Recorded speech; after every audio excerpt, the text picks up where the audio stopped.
So it's the night, I think it's 2 nights before we actually start the journey, the 18-hour journey to Georgia. And we had gave the beds up, and we were sleeping on the kitchen floor. What was going through your head during this transition? First of all, just looking back at that picture, because we had a picture come up. I don't even know how I ran across it in my phone. I took a picture of the floor. I took a picture of our new bedroom before when we first moved in, like that night, or maybe that week or whatever.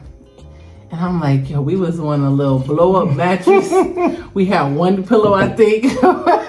One pillow, a blow up mattress, and like nothing else. Like we came to Georgia with only really what could fit in our car and our RV for work. But that night when we had to sleep on the kitchen floor because we'd unpacked everything up and we leaving in the morning and our house was empty. I was like, this is the best place we could sleep. I was literally like, yo, we about to really sleep on the kitchen floor. Me and you in the kitchen floor because we have wood flooring in the air conditioning. Yeah. Because we were like, we ain't about to be hot. It's in July. It was still Or June, whatever, July. It was still about 85 degrees. Yes. We had gave away both. We sold both. I don't know. We sold 3 air conditioners. Yeah, we sold everything. So we sold or gave that. it away. But we didn't sleep on the kitchen floor. What you mean? Drew slept on the kitchen floor. I woke up in the middle of the night. I couldn't take it no more, yo. I woke up in the middle of the night and I was like, oh, Jamaica is somewhere else. And I looked. I was like, all right, so she's in the house. She can't be upstairs because upstairs like 100 degrees. And ain't no furniture. No furniture's upstairs, and she's in the room with Aaliyah and Anaya. What? They had a blow up bed. Now we only have one blow up bed left. So we gave it to our kids. What makes? I mean, you started out. I'll chime in. Why do people struggle with thinking that transitions are always going to make sense? I don't even know if it's a struggle. I think it's important when you're making a transition, especially like a God ordained transition, and you're really clear about that you know that still things are gonna happen. Mm-hmm. Like, don't struggle with it. Like, you know what I mean? I feel like the struggle comes when there's a wrestle of like, why is this happening? Or, you know what I mean? Trying to fix it syndrome type of thing. And it's like, yo, just assess the situation, but don't wrestle with it. Like, you're going.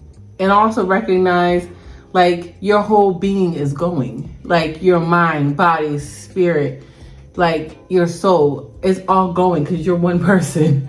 So you're going to experience all aspects of this transition. You know, I remember when we were in the car and we were driving off from our house that we had sold and the people were coming behind me.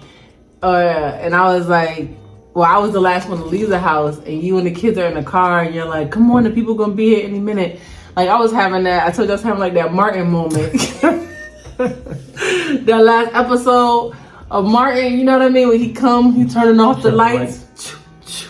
It was like slow motion. I was like, yo, 15 years of being in this house is about to come to a conclusion in this moment, and somebody else is gonna live here.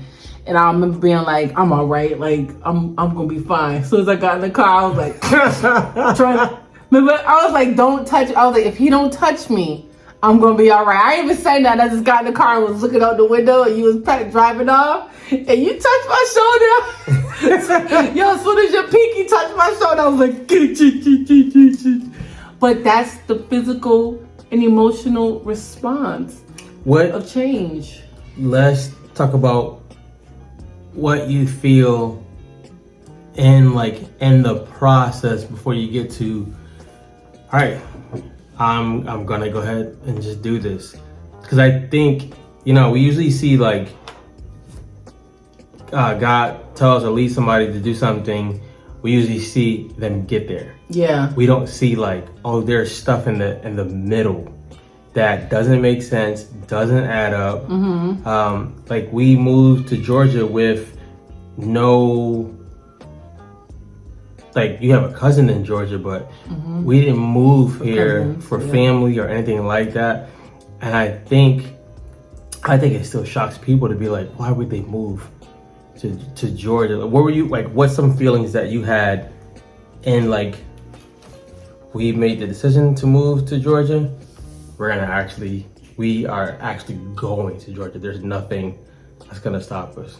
The crazy thing is like, and I don't want this to sound like super like Spiritual? well, I mean, yeah, we're spiritual because we're spiritual beings in the Lord, like Jesus Christ. But yo, it's one thing to be like, cause let me just say this. A lot of things have happened in our lives where if you asked us a year prior, if somebody prophesied it to me, I'd be like, that's a false prophet, or they just got it wrong this time. You feel me? I'll be like, I don't feel that in my spirit. If somebody would have told us maybe 2 years ago that we would be here in Georgia, I would have been like, I don't really discern that. I don't feel that, whatever. I'll put that on the shelf, see what God says about it. Wasn't a thought. So I think that's where you actually have to start, where this wasn't like some people plan out their lives, like in regards to like the 5-year plan, the 3-year plan. Like, that's not our story. And We've tried it. yeah, we tried it. Remember we had Dallas written on the boards? So we knew like In July 2025. July 2025, we wrote like a year prior, like we are moving. Like we knew like, yo, we wanted something different, and we were feeling that, like even against the hesitation within ourselves to be like, yo, this is all we know. Like we can go from one end of the state, left and right, up and down with our eyes closed. And it was like, yo, we're comfortable, we're good. There's nothing wrong here. And that's another thing. Like, it doesn't always have to mean something's wrong. Because sometimes, I feel like people struggle when you depart a place because they think, either you're leaving them or you think you're leaving them. Like something had to happen. Like, no, what do you do when all is well? You know what I'm saying? Like all was well. And knowing that we were thinking Dallas or whatever, like we just like, looking at places that affordability, all these different aspects on a real like logical level. And then like God starts moving in our lives, starts shifting stuff, showing us like he got a plan. And it was like, yo, he about to do something. Remember we had those moments like, yo, I feel like a shift. Remember, we didn't know exactly what it is. And that's another thing. He ain't going to tell you.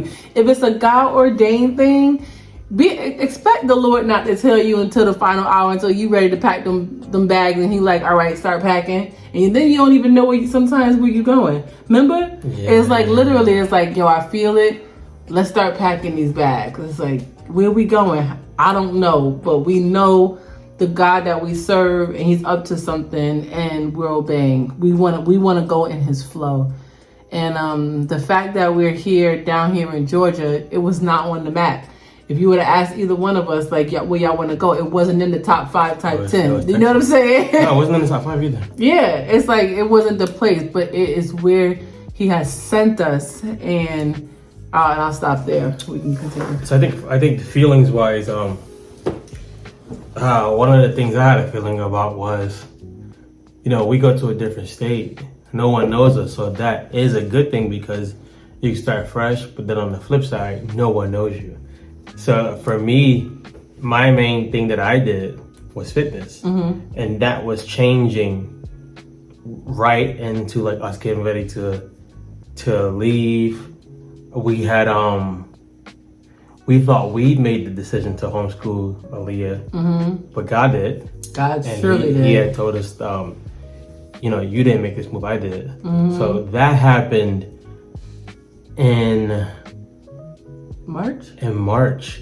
Of 2025? Yep. And leading into, we came to Georgia to visit in January. To check it out. We were coming to visit a church. That's what it was, though. And we had a chance to like check out some towns around and stuff like that. Aaliyah was still in school. Yep. Anaya was finishing school. So we were like, something's going to shift. And then we got hit with the homeschool. Yeah. Where that was a transition. Yeah. That was a... But that's the thing. That's the thing about God. When you know you in a God shift, he starts lining up all aspects of your life so that, because he doesn't desire to harm us in the process. You know what I'm saying? And so it's like when you start seeing shifts like that, and it's like both of us, I remember that day dropping her off to school and we were both like, I think when I got home, I was like, something's up. You're like, yeah, I'm not feeling this. So, I remember dropping her off to school and it was like, we were both like, nah, something's up. And it's like, all we've ever known was that system. My best friend been telling me for a minute, like, yo, consider this. And I'm like, yo, that is beautiful for you, but that is not something we gonna do. Now, crazy, because on the flip side, there wasn't a day that went by where I wasn't looking at something homeschool. That's crazy. So I was like looking either on Instagram or YouTube, and I'm just like, yeah, they just seem so graced to do it. And this lady said something that probably hit me the hardest. They were like, who better to raise and develop a kid than the person who loves them the most? And I was like, and then like it hit me, and I'm not throwing shit at anybody, especially teachers, where they were like, most teachers are following a curriculum that they've made for years. They're really doing behavioral management. So it's not so much that they're just straight teaching one-on-one, but I was looking at stuff every day. So, but I wasn't thinking that we would pull the trigger. Yeah. That what was that like? Being like, all right, Monday, she's home. One thing. I've always known that this has always been my MO. Like, I will go afraid, y'all. But I was afraid. I'm gonna go. I'm gonna pull the trigger. I'm gonna pick her up and everything. I'm gonna sign the paper. But I was like, we gonna mess this kid life up. That's what I swear. Those were the things that was going through my mind. I'm like, we gonna mess her up. Like, we ain't no teachers. Like, what we doing? But I thank God for community. I thank God for, like, shout out to Heritage homeschoolers down in Georgia, like, because we saw them online, you know what I mean? Like, when we were just like, what are we doing? But we knew we had to make the move. There were so many things that it's just not conducive to the value systems that we are saying we live by. And it's like, we can't keep having our child in a system that we don't aspire to, just because that's all we've ever known. And we are products of the environment. You know what I'm saying? Like, we are right, but listen, if she don't got to go to therapy, then we want her to not have to go to therapy. You know what I'm saying? But I How did you like? Why we bring the letter to the board of ed. Yeah. Her last days there. Yep. I know for a feeling that came to my mind was, what do I tell her where she's used to going in every day? Yep. She's used to seeing some friends like at that certain time. She's used to waking up at the same time and all that stuff. We had a regiment. It was a regiment. And I know for me, it felt like a lot of guilt. Like, a lot of guilt was with me on the line of, I snatched her away from her community. And God's like, no, I did this. Yeah, he's like, you're snatching people away from the community? Snatching people from school, huh? But that's the thing, right? And it seems like it's so against the grain. That's another thing when you're in transition. Remember when Elisha said, Lord, I'm the only one left? And the Lord was like, yeah, nah, you're not. I got some others over here that haven't bowed to Baal. You know what I mean? And then he lets Elijah off. Like, all right, I'll let you ready to bow out? All right, I'll take you up. But then he has somebody else in the waiting, right? Elisha. Yeah. And it's like, you got to remember in transitions, like, you're not the only one. No. Like, it seems like we going against the grain of, like, we're homeschooling because we didn't see it a lot. Then we come down here and it's like, who in school? Like, anybody at school? The beauty of, we saw last week. Or, conventional school. We saw last week where we had a first, like, kind of meet and greet with the homeschool community that we're a part of. And we got to the picnic and we saw tons of Black families with their kids being homeschooled. And here's the kicker. it was our family and another family that have only been doing it for a year. Yeah. Everybody else had like 10 plus years. And their kids, freaking geniuses, yo. Like, those kids had just a value set in them. They were built different. They were so loved on. You could just tell. It was I love community. Like, I never really thought, that's another thing about transitions too. Like, you start finding out the things that you didn't realize you wanted, especially when you get into a new environment. Like, I never put so much value in community before other than church. Then moving to a whole new space where you know absolutely nobody. I'm like, oh yes, I thrive for community. But I'm also mindful, like, you know, this scene came up, and I don't know, maybe you'll pop it up here, right here in the corner. But this scene came up from Clueless. Remember the movie Clueless? And the girl, Ty, came to the school for the first time, and Cher was like, let me tell you who's at the school. And she's like, those are the rock stars over there. Those are the rappers over there. And sometimes you feel like that when you go into a new space. You know what I mean? The first person that you meet, they might not be your crew. You know what I mean? They might not even be your tribe. But you just meeting new people and you find out new things about yourself.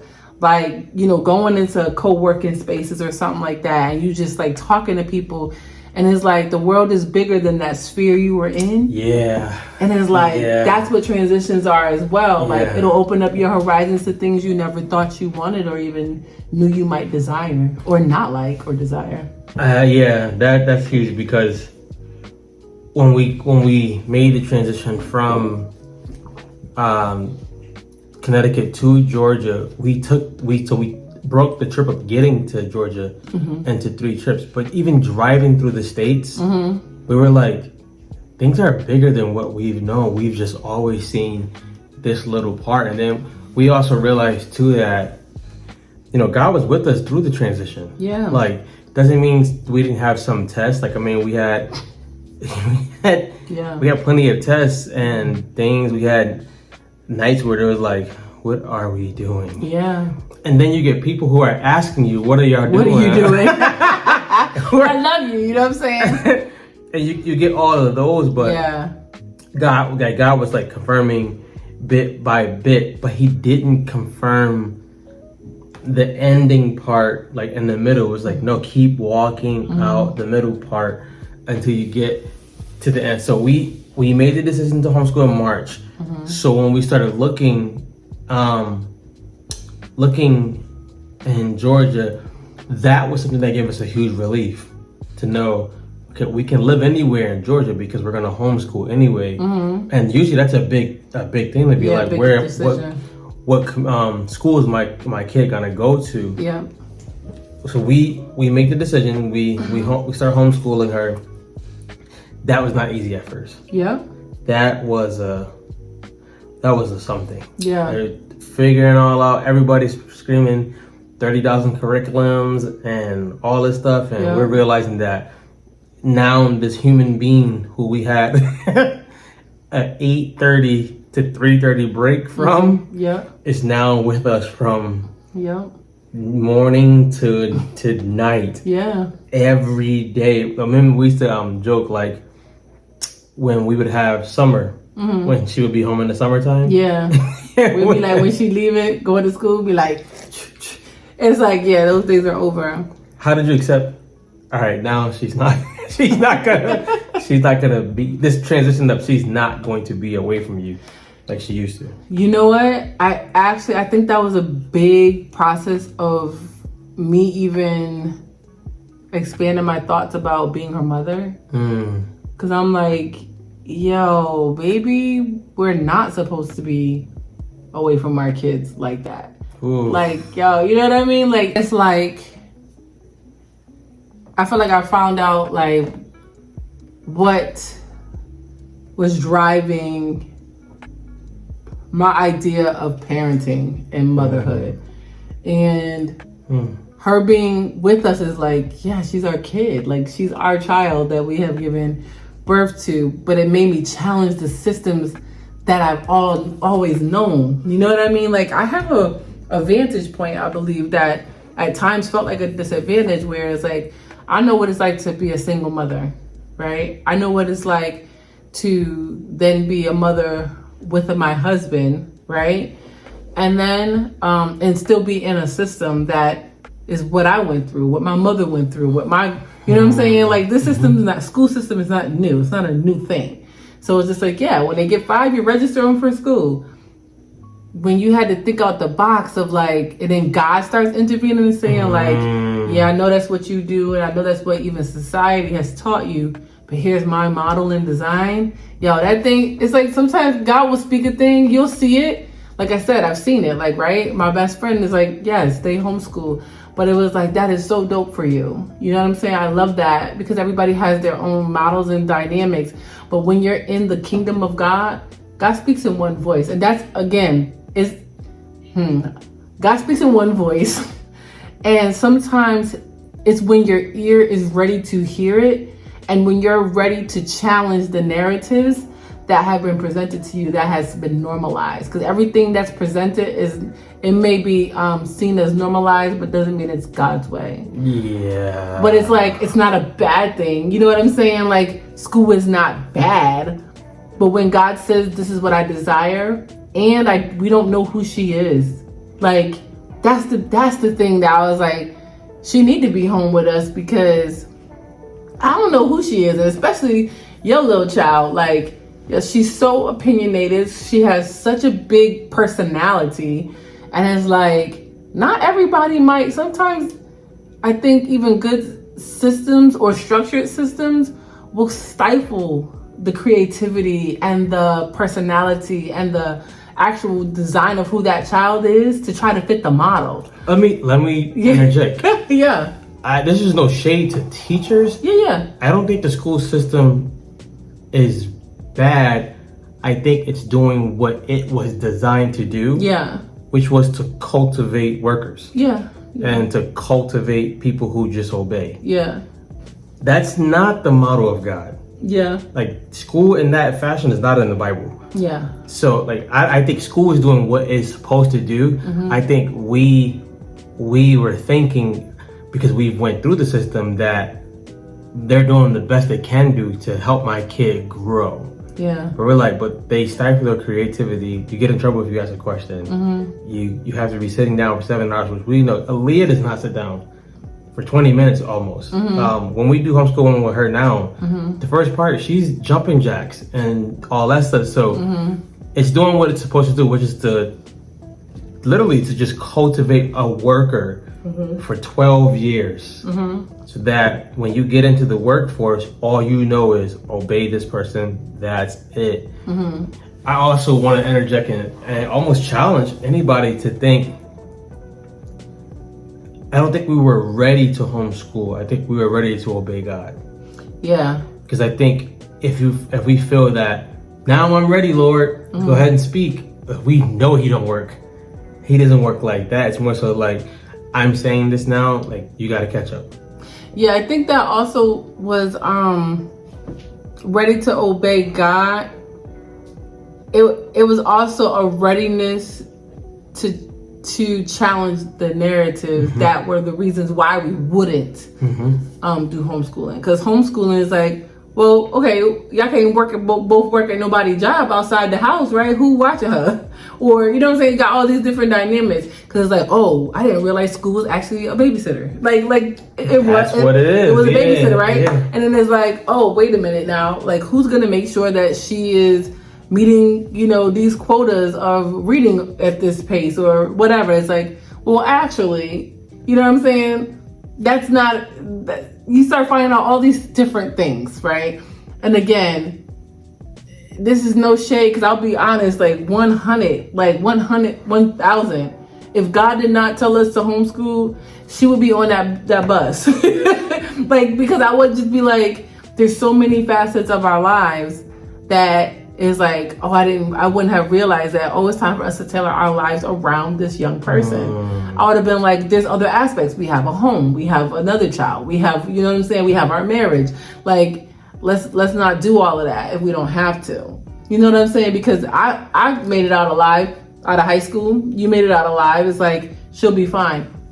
But that's with my limited viewpoint, but God is infinite in His Yeah. ways. You know what I'm saying? Yeah. So for Him to both be dealing with both of us, man, I was struggling coming home that day when I was hearing Him in the car, like, yo. And then we had gotten a word, like, we put her in school, and somebody we really trust and we know God speaks to was like, yo, don't get too comfortable. It's not gonna be long. It ain't gonna be long. I'm like, even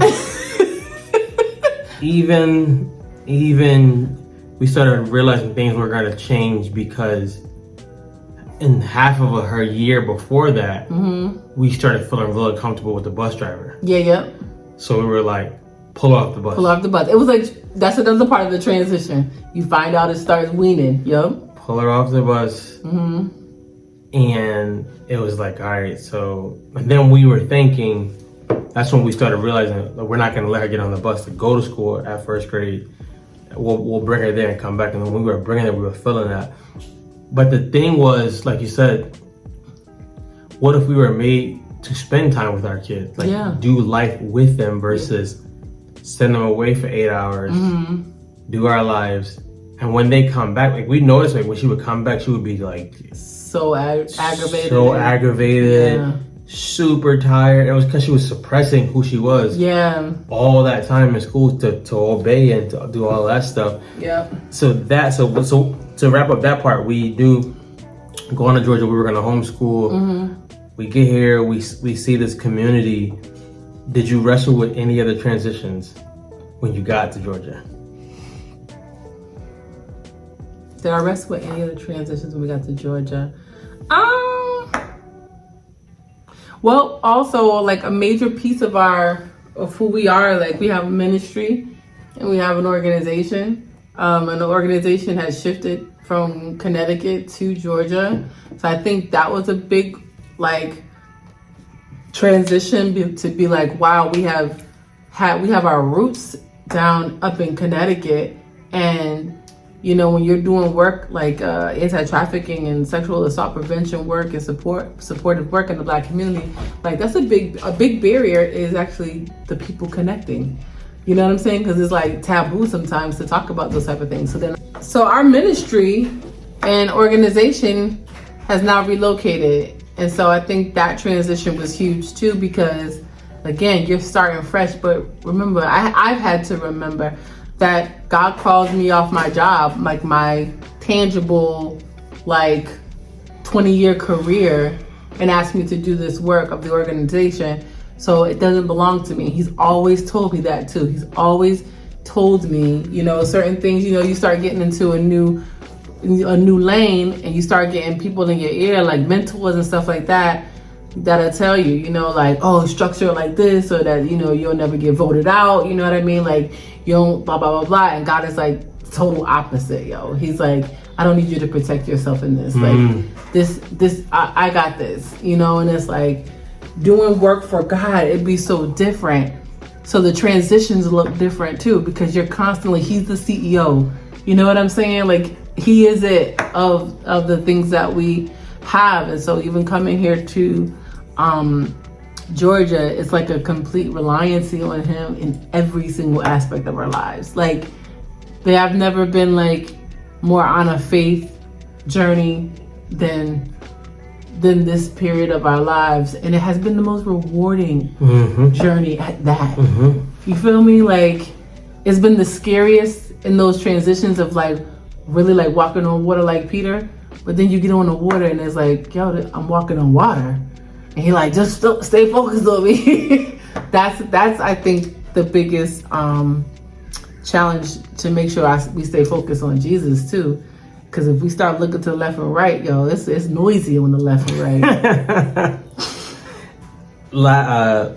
Lastly, I think just having so much the transitions, so much feelings, we've had to confront fear, principalities, powers, rulers of darkness, and spiritual wickedness in higher places, and confront our parts of ourselves. Yeah.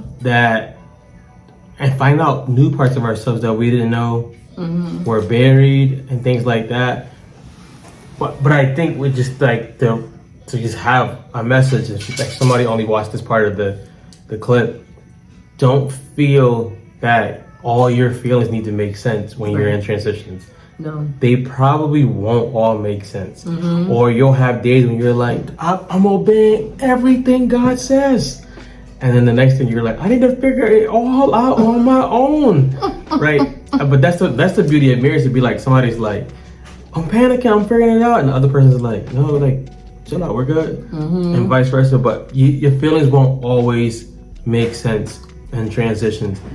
And if you get that right, you'll realize in transitions, your feelings come up. Sometimes your past tries to come up. The fear of the future comes up. And you'll always want to run back to your comfort zone. Yeah. Because you're like, if I can do something that I can control, I know it's comfortable, then I know I'm good. And many times God's like, I'm trying to get you away from that. I want to speak to that point before we leave about the, particularly for married couples who are following Christ, and transitions are happening. You hearing God say things like He wants you to relocate, or He wants you to homeschool, or just do things that are totally different. He wants you to leave your job, like, and do this other thing. There's a scripture that's coming to me of, and my husband, who's a teacher over here, helped me out, but it talks about it's better for two, because like when you're cold, the other one you can lay together and keep warm. That also applies to like what you just said. Like when I'm afraid, it's like, nah, I'm good, like, and I'll cover you, right? Or when you might be like, I'm not sure, I'm like, yo, you can do this. That's the reflection of the blanket too. It's like two are better than one. So that's the encouragement to trust each other and believe that you're walking both in the direction of God. And when one is weak, the other might be strong. And that's what keeps you moving, the momentum and transitions, when you're just like, yo, what is we doing? What is we doing, bruh? Oh, that's good. Yeah. All right, guys, we'll be out. Peace.